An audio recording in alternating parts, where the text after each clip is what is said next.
potentially harmful content.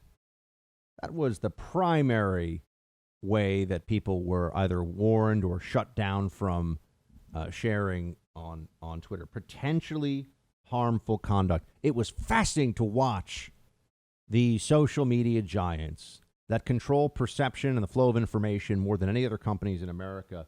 It was fascinating to watch them scramble to come up with justifications for exactly what had happened yesterday, which was effectively an all-out effort. I mean, really just boil this down to its essence. What you saw yesterday from both the mainstream media and the tech oligarchs, social media ones, was an all-out effort to suppress an October surprise against Joe Biden that was probably going to hit with some force.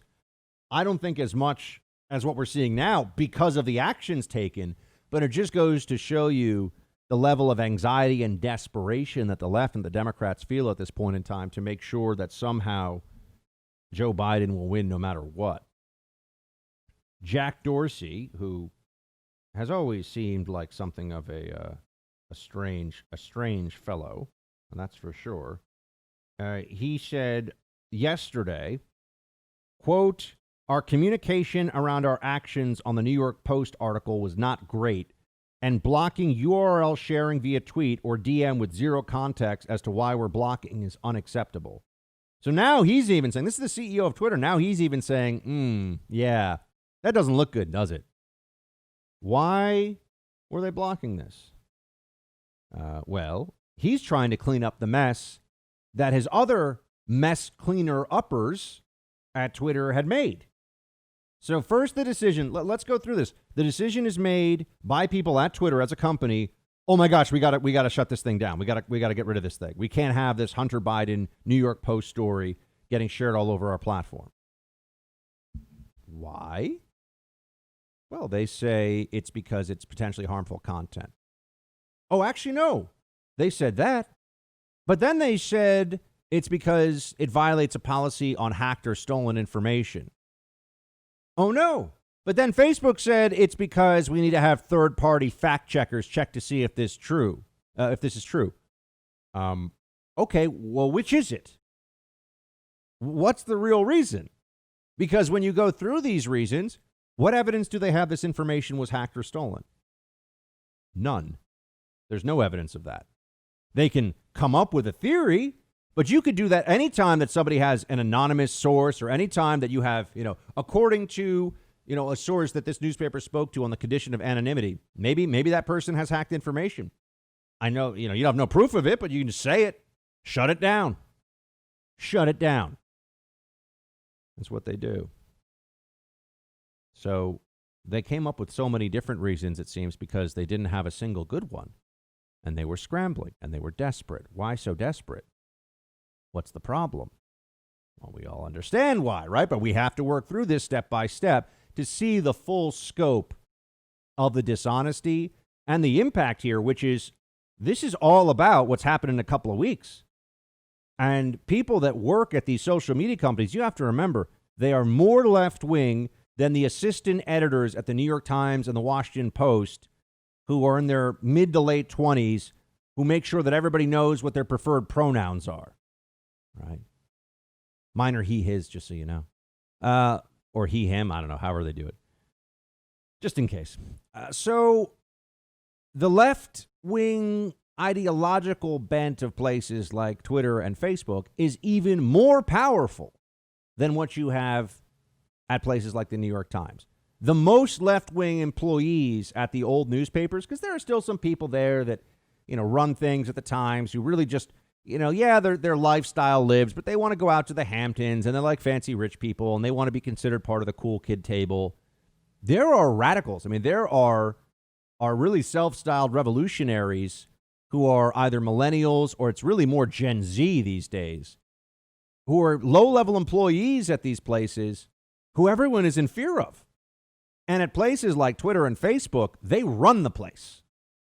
They run the place. There's nothing too left-wing. There is no gender theory too convoluted, no socialist claptrap too absurd for the employees of Facebook and Twitter to say, That sounds great. Let's make that official policy inside our institutions. Now, I know there will be arguments, and there'll even be some conservatives who say, well, hold on a second. These are private companies. A lot of private companies out there. This goes back to what I was saying about free trade, right? Well, trade's never really free.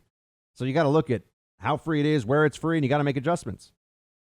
There are a lot of media platforms out there with all kinds of constraints and liabilities. And, there's a Federal Communication Commission, the FCC. And there's the FEC, the Federal Election Commission. And these two federal bodies weigh in on free speech. Now, I think we should probably get rid of them, but that's a whole other conversation.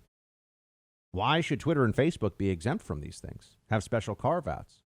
Not liable for what they publish, not constrained, but can direct in the aggregate using algorithms what ideas, what thoughts, what articles are published.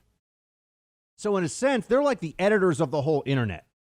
Instead of just being the editor of a newspaper, the Facebook and Twitter and Google algorithms are editing the internet for you every day. And we allow them a free hand? Seems like a pretty bad idea to me. Seems like a losing proposition to me. But here's what Twitter safety, that's so classic. Orwellian does come to mind with a lot of this. We want to provide much needed clarity around the actions we've taken with respect to 2 New York Post articles. First tweeted this morning. This is from yesterday. The images contained in the articles. This is official Twitter explanation here, folks. The images contained in the articles include personal and private information like email addresses and phone numbers, which violate our rules. As noted this morning, we also currently view materials included in the articles as violations of our hacked materials policy. Okay. Why is it hacked? And the images contained in the articles include personal and private. So you're saying that the New York Post shared things recklessly? Is that the claim? That the article had things in it that put people, at risk? Is that what they're saying? Seems like a stretch. Commentary on or discussion about hacked materials, such as articles that cover them but do not include or link to the materials, aren't a violation. Our policy only covers links to the images or hacked material themselves. The policy, established in 2018, prohibits the use of our service to distribute content obtained without authorization.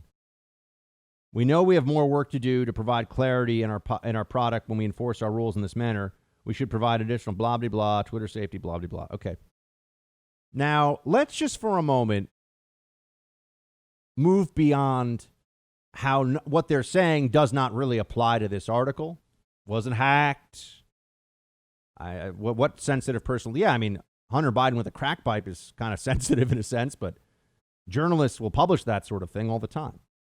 He's a public figure in the middle of a public controversy. This is reality. This is going to happen.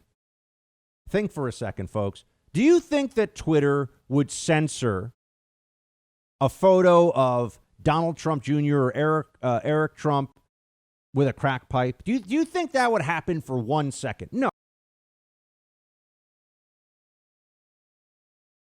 That if you go to a BLM protest and say they're probably going to be violent and hurt you, but the violence is on the right. We all know that, though. It's dangerous to go to a left-wing protest and say things they don't like. You show up at a conservative protest and say whatever you want. No one cares. Happens all the time. Counter-protests show up all the time. The same way we know that, we also know that if Donald Trump Jr. Had a child with a stripper and then denied paternity, right, wouldn't send paternity money to help with the baby, and was selling influence to his dad and taking photos of himself with a crack pipe, I think they would cover that story. Now, Donald Trump Jr. obviously has done none of those things, but I'm just using this as a comparison. Why is that? We all know why. The bias is glaring. It's enormous. It's unavoidable. You see it all over the place. But then there's another question I have. So why is, if the problem here is preventing the sharing of, let's say, even unverified or untrue information, what the heck happened with the Steele dossier and all the Russia collusion stuff? How did that get past all these journo firewalls of truth How did that get in there? Was that ever unshared on social media? Was there ever a directive that this stuff is not allowed to continue to be on our platform because it's crap? It's a lie? No, there wasn't. I just think that's noteworthy. I think that we should all pay attention to exactly what's going on there because, my friends, we see this constantly, and we're told we're not supposed to care. But as Glenn Greenwald put it, look carefully at what Twitter is saying to justify censoring the Biden story. If applied consistently, it'd mean that some of history's most consequential journalism, the Pentagon Papers, WikiLeaks war logs, Snowden docs, Panama Papers, our Brazil archive, would be banned. Okay. It's true, isn't it? We all know it's true. And yet, we're supposed to pretend like we don't know what we know. That's the game the media plays. That's what they're trying to convince you of. And Twitter has been locking accounts of people that share this information. So keep that in mind. It's not just the New York Post story. They locked the account of Kayleigh McEnany, the White House press secretary. This is a Soviet-style communication information blackout for reasons of political control. That is what this country has been through. We have never seen anything like this before. It has never been this blatant. It has never been this consequential, this widespread. This is right before an election. Libs like to lecture us on dark money, and they wanted to stop people from making anti-Hillary documentaries before an election because the First Amendment shouldn't apply to people who are conservative. But then this happens? How can you ever trust the social media companies again? You can't. You can't. They have broken their pact with the American people that they will operate as neutral, politically neutral platforms for people to share their thoughts and speech and ideas. No, they are effectively subsidiaries of the DNC. Now you'd say, Buck, but why? Well, wouldn't they shut down all Republican things and all? Well, that wouldn't be very effective, would it? That would cut out how much of their business model. That would hurt their bottom line by a lot. They don't need to do that. I often say this. You don't need to burn down every village to make a point to the villagers. Sometimes you just have to burn down one at the right time in the right place, and everybody else falls in line. This story is being suppressed because the left is panicked about what it will do for a very close presidential election. This is the kind of interference that can actually throw an election one way or the other. It's being done dishonestly. It's being done under false pretenses, and the mainstream media and the tech giants are all over it. This is what we found out, and I think we're going to see it even gets worse because the Hunter Biden stories are going to keep coming. Can you imagine? They've got access. It's like they found Hillary's laptop. Remember, say what you will about Hillary. Hello, I'm back. Say what you will about Hillary Clinton. She understood. You got to use BleachBit. You got to smash those phones with a hammer. I mean, come on. Hunter, this is JV stuff, buddy. You're going to run an international criminal corruption conspiracy like this? You got to destroy the evidence there. Hillary somewhere is, big glass of Pinot Noir in her hand, kind of, oh, Hunter, we talked about this, Hunter. Come on, buddy. Got to do better than you got to line your pockets because daddy's the vice president. You got to make sure you destroy the evidence. What is this? This is a rookie mistake. This is a rookie mistake indeed if you're going to be trying to pocket as much money as you can because your dad is supposed to be a representative of the American people. It's really grotesque, isn't it? The whole thing. So many Democrats become incredibly wealthy while just maintaining public office their whole lives. Maybe there should be a little bit more of a look into this. How exactly are they doing this? Who is giving them money?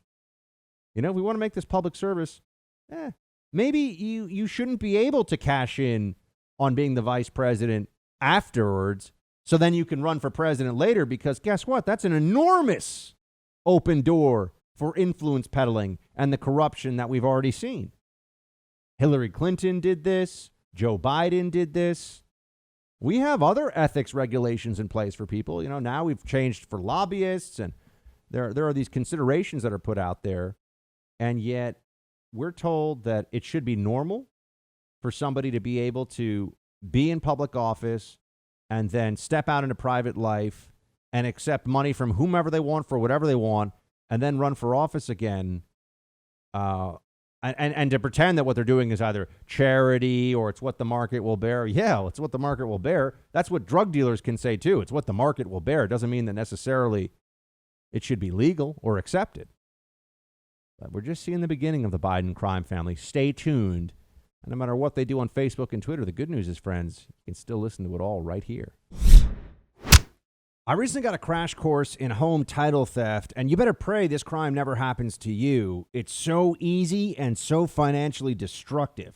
Here's what happens. The legal titles to all of our homes are online. They're kept on servers and up in the cloud. Well, hackers find your home's title, then they forge your signature on a quitclaim deed stating that you sold your home to them. You often won't find out about this until you receive the notices in the mail saying you owe money for loans you didn't take out. You might even get a foreclosure notice in the mail if it's too late. You're not going to know about this in time unless you have Home Title Lock. Insurance and common identity theft, they don't protect you from this. You need Home Title Lock to create a virtual barrier around your home's title. Go to HomeTitleLock.com and register your address to see if you're already a victim of this crime and don't even know it. Then use code RADIO for 30 free days of protection. That's code RADIO at HomeTitleLock.com. Code RADIO at HomeTitleLock.com.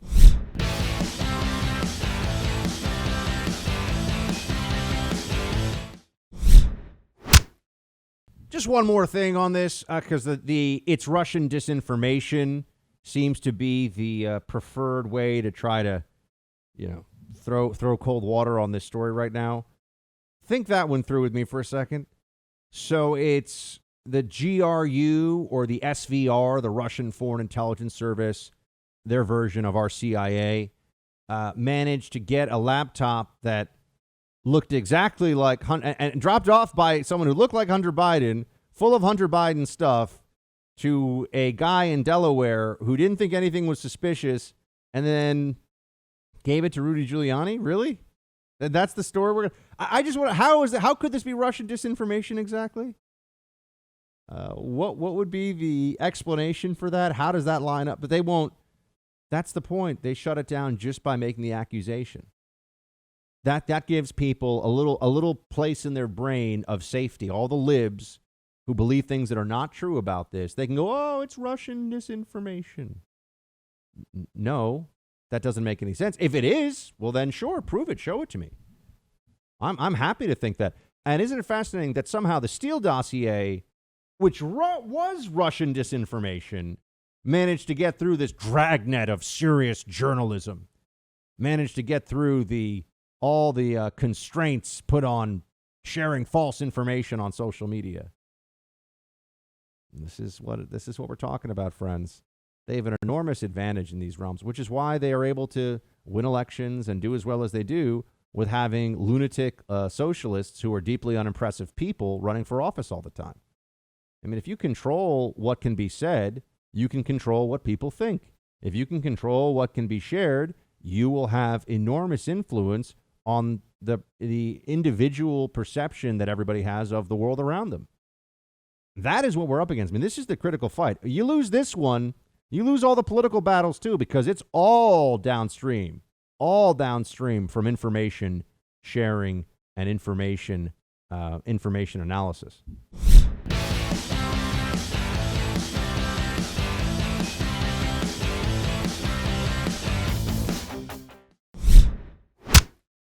Are you as mad as everybody else is that NBC is doing a town hall with President Trump tomorrow instead of the debate at the same time that Vice President Biden's going to be on ABC?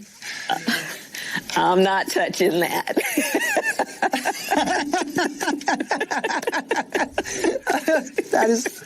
That is. Well, let me ask you a different angle. Yeah. Should the networks refuse to give the president other opportunities for airtime if he's the one who refuses the chance to debate?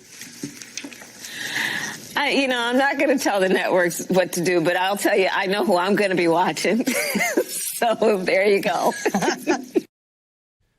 Wow, a lot of journalism going on there. It seems like she's really pressing her on serious questions. Like, I know MSNBC is a wing of the DNC, and that's fine. At least there's a little bit more honesty about it than there is at CNN, which is living in a fantasy land. CNN is a delusional place, a dishonest and delusional place. But you got these town halls that are going to be happening tonight. This is where we see once again they have control over ABC. It's going to be a long, boring commercial for the Joe Biden campaign.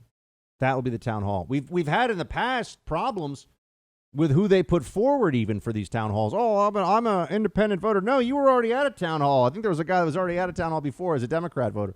And they picked the softball questions beforehand. This is all done with an eye to helping one side and hurting the other.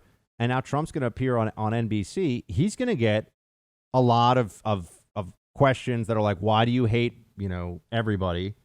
Why do you not care about all the deaths from COVID? Why are you the worst? Why are you a racist? I think Trump will handle it pretty well, but what's the point? What's the point? Also interesting that the narrative is that Trump won't debate Biden. No, Biden refuses to show up in a debate with Trump in person. I wouldn't do this either. Virtual debate, the whole thing seems very weird. And it also feels like a concession to the panic purveyors of the Democrat Party, like these two guys. I mean, Trump is immune. He's good now. That's what the science tells us. Trump is able to be around anyone. He can shake hands with people. I mean, he still has to be concerned about the common flu, but, so do we all. But from now until Election Day, no chance this guy's getting reinfected. None. Or going to infect anybody else. So he's the safest person you could possibly find to debate. He's the safest.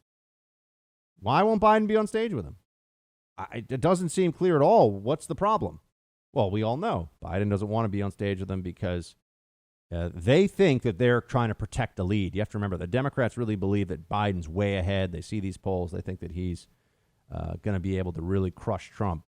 And so they're just looking to keep that front car status here as they go into the final lap of the race. And they don't want to give Trump an opportunity to really knock Biden on his butt. So that's why they're not doing an in-person debate. Town halls tonight, I'll watch them because I love you all so much that I'm willing to sit through the most boring nonsense, even the ACB hearings with Democrats going womp, womp, womp, womp, womp.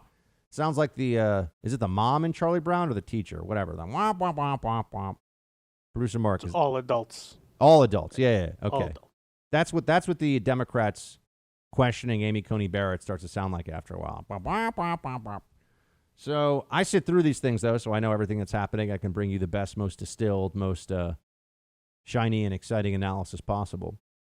So I'll watch these town halls, and we'll bring you the breakdowns of what's most important from them tomorrow. But it's just not the same, man. I want to debate. I want to see another round. I think that Trump would do better this time because there was a missed opportunity by interrupting Biden at points where you needed to let Biden make a jackass of himself. Trump bailed them out unintentionally a number of times. So I think Trump this time would make sure that he held his punches when he needed to and let Biden kind of punch himself out. That would have been a much better way to go. On to the status of COVID for a second. I feel like I'm kind of an outlier here. I still think that the COVID response and lockdowns is the single most important issue in the country.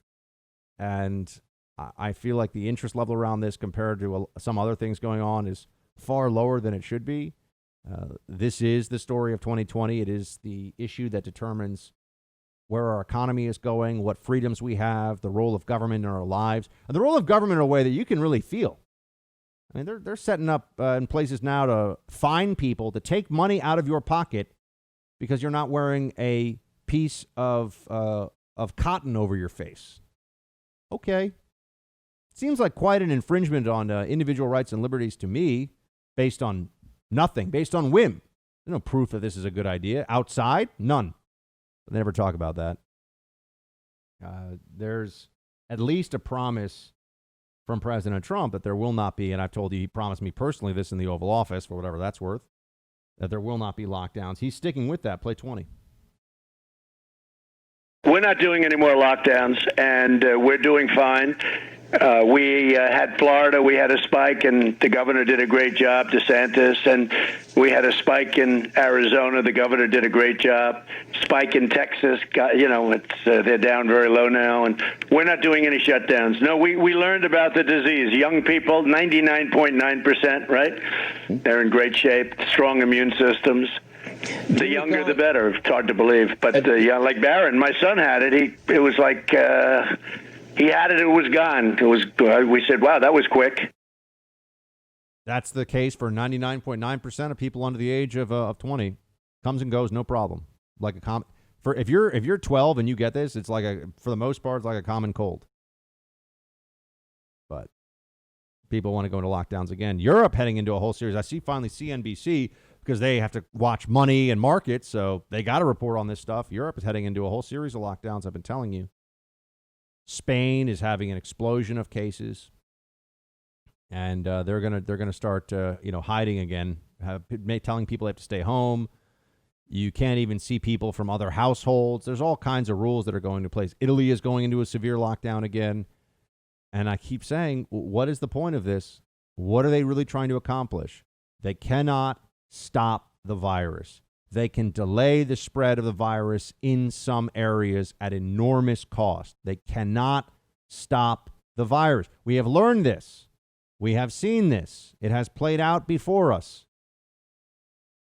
Meanwhile, you have Dr. Fauci. The Fauci. Here we go. Dr. Fauci. He's back.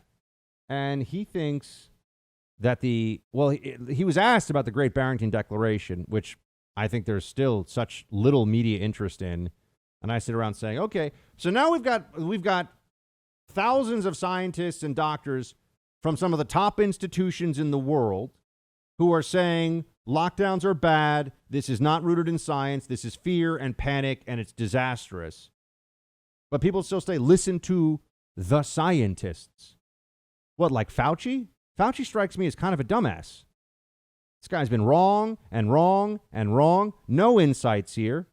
Doesn't understand how to argue his point very well. Doesn't make the points very clearly.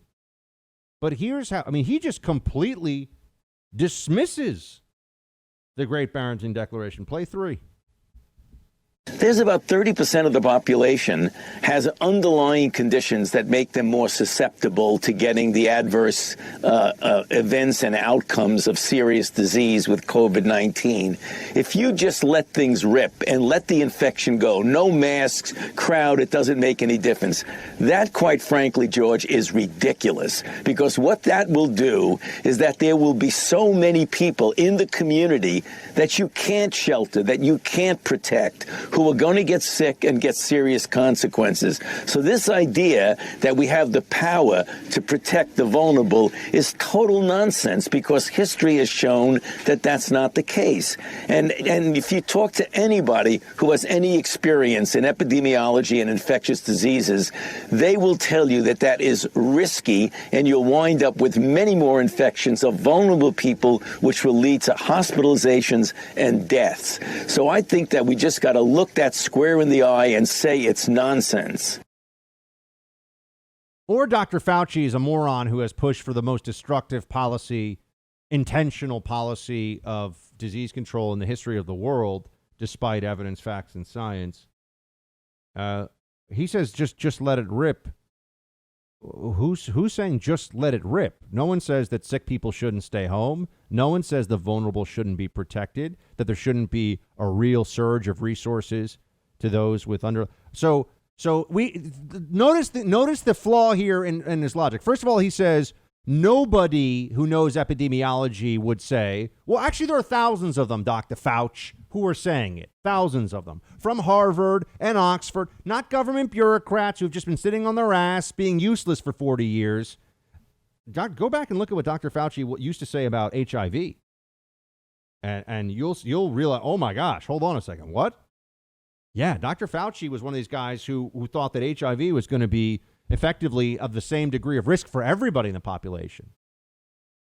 Yeah, not true, by the way. There are some behaviors that are much higher risk than others. And if you're not a part of those high-risk behaviors, your chance of catching HIV is very, very low. And people people outside of the high-risk categories barely even think of HIV anymore, and in large part also because there's such better therapeutics and drugs now for it, too. But Fauci says nobody would say, and that's not true. And then he says, think about the logic here. We can't protect vulnerable groups, so let's treat the entire population of the United States as a vulnerable group. Well, here's the issue with that, Fauci. You still have first responders, delivery people, grocery store workers, hospital, and you can't shut that down. And so there's still ongoing risk and transmission that's just happening in the course of day-to-day life. So all they're really doing is creating enormous cost to society, enormous cost to our freedoms and to the economy, in the hopes that maybe they're elongating the duration of spread. But they're not shutting down spread. They're not making the kind of precautions that you would need to really prevent.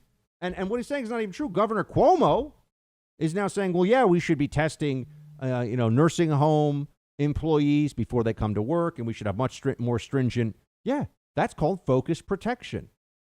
But Fauci is never going to admit that he's wrong. Or think about what he's done. Think about all the suicides, all the untreated, undiagnosed cancer. Think about all the depression, all the alcoholism, all the, massive weight gain, all these just health calamities that have occurred because Fauci encouraged the United States government, and they listened to him. They took his advice. He encouraged the United States government to do something unprecedented in the modern history of this country that had been looked at. They had looked at numbers before. They had looked at the pandemics and tried to come to lessons learned in all of the literature, including from the CDC, until this year. It was, you can't do a lockdown. It probably won't work, and it's catastrophic. Now it's, if you won't do a lockdown, you're a bad person. Not buying it. Sorry, doesn't work. And his mask obsession is just bizarre. Oh, because if we're not wearing masks, 85% of people that got this, according to the CDC in July, either always or almost always wore a mask. So all they're doing is making policies where people yell at other people and get annoyed and do a lot of virtue signaling. And they forget that, like all government policies, it's going to be highly imperfect in its application, poorly enforced, and largely garbage. That's what ends up happening. You know where they have a federal mask mandate? Spain. You know what they're doing this week in Spain? Locking the entirety of Madrid and much of the rest of the country down. But wait, they have outdoor mask mandates too. They have a countrywide mandate. They have a countrywide mandate in France too, shutting down whole parts of France. Wait, but I thought if you had a mandate, then everybody would wear the mask and everything would be better. Turns out it doesn't work that way.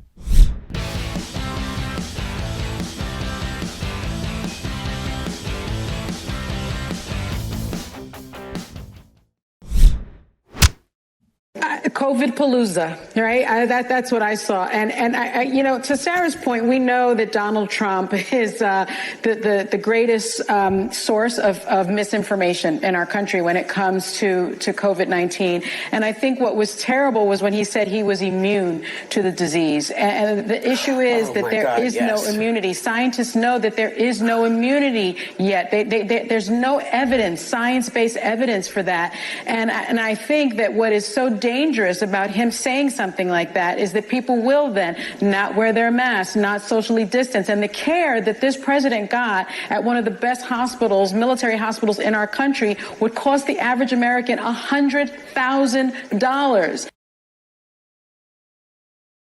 Oh boy. It's The View. The View talking about misinformation, saying there is no immunity to this disease. That's obviously not true. They've done very specific studies. That's why people have antibodies. That's why people have something called T-cell immunity. But if you're going to get your high-level medical and scientific advice from Sonny Hostin, who is not even a C-minus level legal mind, then you're probably also going to have very bad health outcomes. I just think it's funny that The View is doing a segment where they're talking about the president's misinformation, and they're saying things that are demonstrable, factual misinformation in the same sentence. No self-awareness, no accountability, just blathering on with the nonsense. Where's Joy Behar? I want to hear from Joy. I want to know, what did she read something on WebMD? Was she on WebMD again reading about the COVID? I hear it's really terrible for Republicans. Not really for Democrats, though, because we wear masks. You got to get it from Joy Behar. She'll tell you. It's a big thing. There are some early stories today that a couple of people on Kamala Harris's staff, the vice presidential contender Harris, that her staff have tested positive for COVID-19.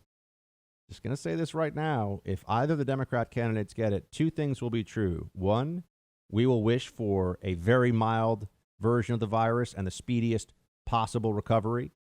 And two, they're going to have some explaining to do about the Trump got this because he's reckless. We know that's not true for the millions of people who have gotten this, but it's going to be especially problematic if one of the Democrat contenders in the last few weeks gets this.